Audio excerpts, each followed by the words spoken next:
Have you ever looked at the little row of pill bottles on your kitchen counter and thought, am I taking too many medications? Maybe you've followed your doctor's orders for years, never questioning the prescriptions. After all, we trust the experts. But here's the hard truth. Not all medications are meant to stay with us forever, especially not as we get older. Now, I'm not here to scare you. I'm here to empower you, because sometimes the very pills that were supposed to help us end up causing more harm than good, especially after 65. You deserve to know what's going into your body, how it's affecting your mind, your balance, your sleep, even your independence. And that's exactly what we're going to talk about today. This conversation could truly protect your health or the health of someone you love. In this video, we're diving into 4 medications that are surprisingly still being taken by people over 65, even though many experts say they should be reviewed or even stopped. If you recognize any of these in your medicine cabinet,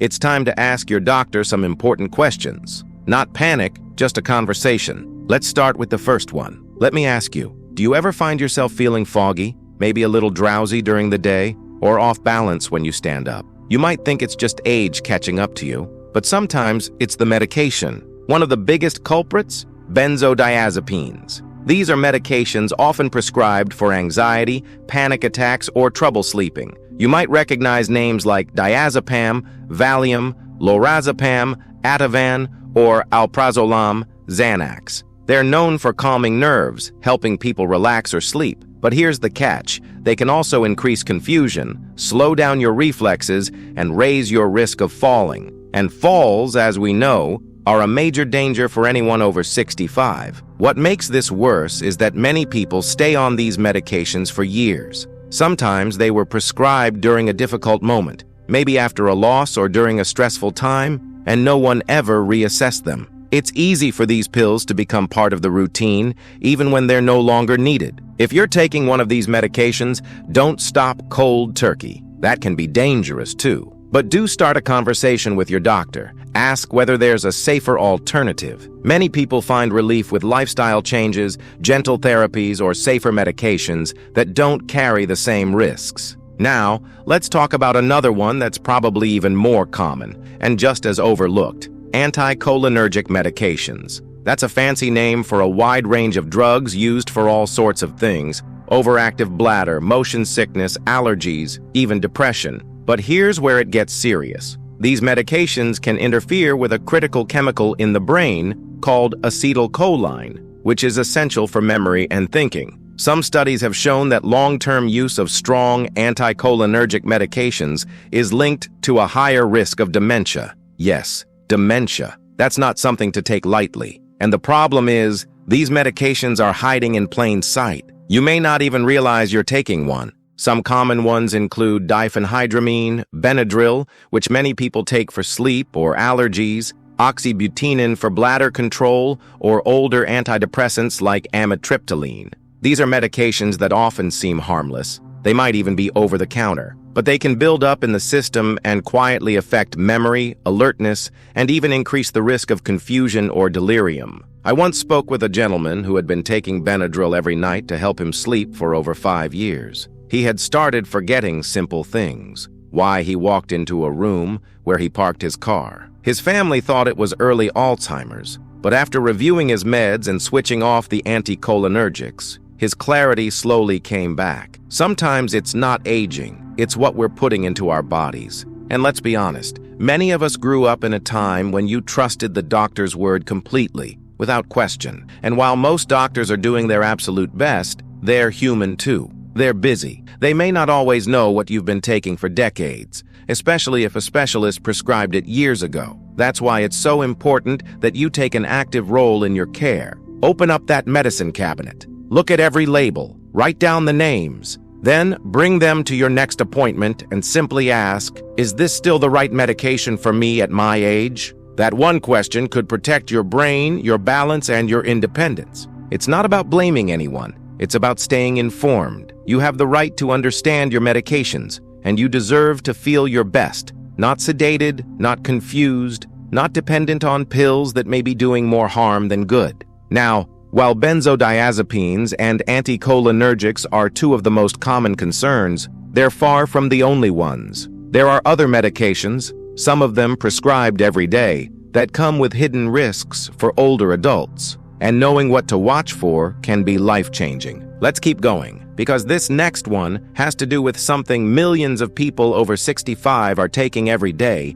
without even realizing the full impact it can have. It's a little white pill that sits quietly in medicine cabinets across the country. You might even take it without water, just out of habit. We're talking about proton pump inhibitors, or PPIs, common medications like omeprazole, Prilosec, lansoprazole, Prevacid, and esomeprazole, Nexium. They're usually taken for acid reflux, heartburn, or GERD. At first glance, these pills seem harmless. After all, what's the harm in keeping acid at bay, especially when you've had years of digestive discomfort? But here's the problem. These medications were never meant to be taken forever. And yet, many people over 65 have been using them for years without anyone checking in. PPIs work by significantly reducing the amount of acid your stomach produces. That's helpful in the short term. But long term, it comes with serious consequences, especially as we get older. Our stomach acid isn't just there to cause heartburn.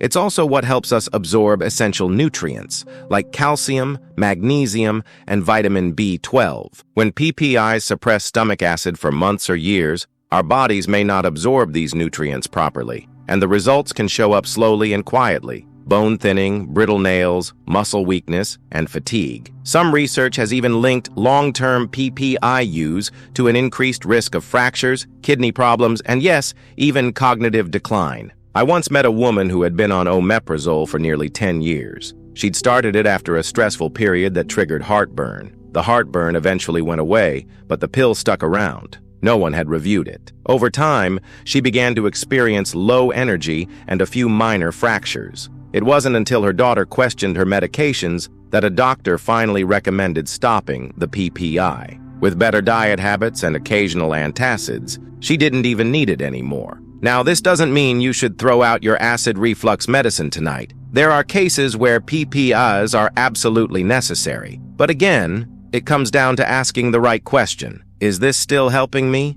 or could it be hurting me? Your doctor might suggest tapering down the dose, switching to a different kind of medication, or trying lifestyle changes that reduce acid naturally, like avoiding meals close to bedtime, cutting down on certain trigger foods, and eating smaller, more frequent meals. Here's something we don't talk about enough. Just because a medication worked well in your 40s or 50s doesn't mean it's safe in your 70s. Our bodies change. Our metabolism slows. What was once helpful can become risky with age, and it's okay to ask questions. You are your own best advocate. Let's move on to another medication that's especially tricky. And surprisingly, it's one of the most commonly prescribed drugs in the entire country: statins. Now, statins like atorvastatin, Lipitor, or simvastatin, Zocor, are used to lower cholesterol and reduce the risk of heart attack or stroke, and they've saved lives. There's no denying that. But here's where it gets complicated.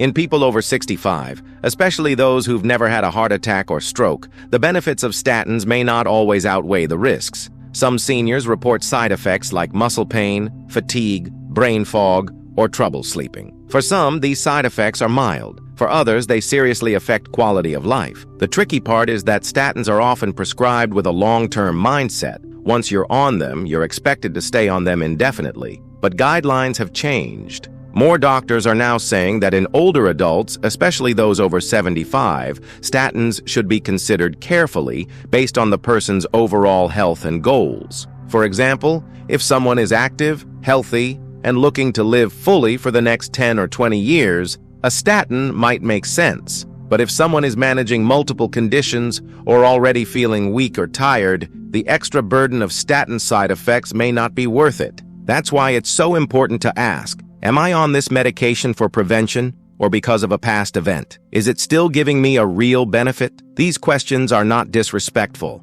They are wise. They show that you are engaged in your own well-being. Think of your medication list like a garden. Some plants are thriving, some have withered. Some may be harming the healthy ones without you even realizing it. Every few years, especially after 65, it's a good idea to review that garden with a fresh set of eyes. And don't worry, This isn't about going pill-free overnight. It's about understanding what you're taking, why you're taking it, and whether it's still the best choice for you. Not just for someone your age, but for your lifestyle, your body, your goals. When you go in for your next checkup, bring a written list of everything: prescriptions, over-the-counter meds, supplements, even herbal remedies. Sit down and say, "Can we go through these one by one? I just want to be sure I still need them all." That one conversation can lead to better energy, fewer side effects, and greater peace of mind. There's no shame in asking questions. In fact, it's one of the most responsible and courageous things you can do for yourself. Because when you understand your medications,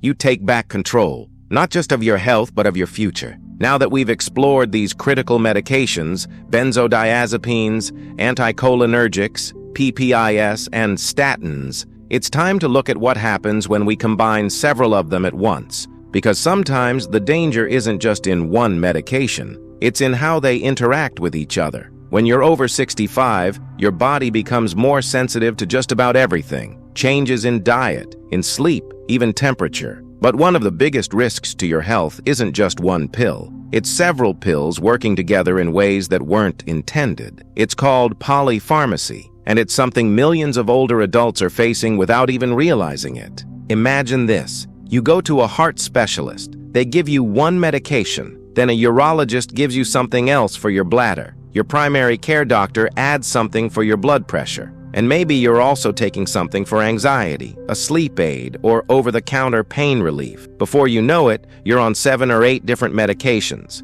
and no one's looked at how they're all interacting with each other. That's where things can go wrong. The side effects of one medication might be mistaken for a new health issue. So another pill is added, then another, and suddenly, you're treating side effects caused by other medications. It's a cycle, and it can be exhausting, mentally and physically. I spoke with a retired school teacher named Mr. Patel, who had been active and lively well into his early 70s. Then slowly, he started feeling more tired. His balance was off. He became withdrawn. Everyone assumed it was just aging. But when his daughter insisted on a full medication review, they found out that several of his prescriptions were working against each other. 2 were causing drowsiness. 1 was increasing his risk of falls, another was interfering with his sleep. Once his doctors adjusted the list, it was like someone had turned the lights back on in his life. This is why a medication checkup is just as important as a physical,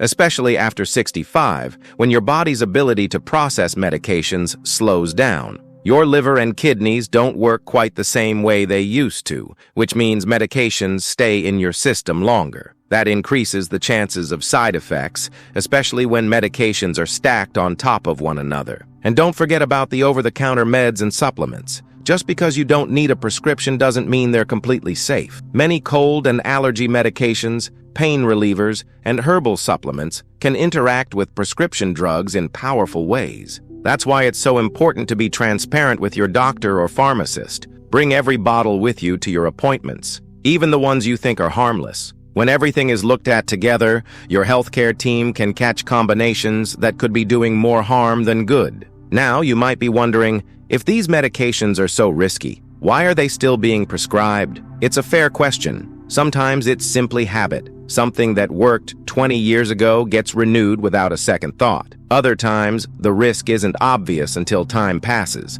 And sometimes, it's just because no one has taken the time to sit down and ask, what's still necessary? Here's what I want you to remember. Just because you've been on a medication for years doesn't mean you need to stay on it forever. Life changes, your body changes, and your medication list should change too. So what can you do starting today? First, make a full list of everything you take. Include prescriptions, vitamins, supplements, and anything you grab at the pharmacy when you're not feeling well. Second, schedule time with your doctor or pharmacist for a comprehensive medication review. It's okay to say, I want to make sure everything I'm taking is still safe for someone my age. Third, ask questions. Be curious. Ask if there are alternatives. Ask if lower doses would work. Ask what would happen if you stopped something, safely, under supervision. And lastly, trust your instincts. If something doesn't feel right, if you're feeling more tired, more forgetful, or more unsteady than usual, don't just write it off as aging. Speak up.